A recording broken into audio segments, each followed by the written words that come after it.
Welcome to this session on client variables. In this session, we'll cover what client variables are, and then delve into their features and capabilities.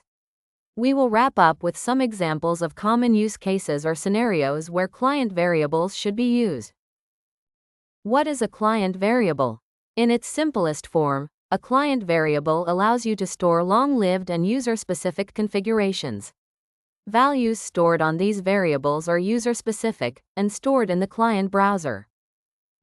Client variables values are restricted to basic data types and entity identifiers. The client browser stores all client variables.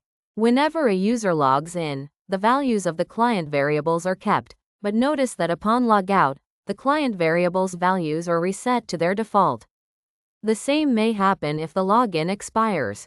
Note also that closing the browser will not cause the loss of the client variables values. The browser stores the values and reloads them whenever it is opened again. Since the browser stores all values, it is important to avoid storing sensitive or confidential information. Client variables are useful in many different scenarios. These are just a few examples.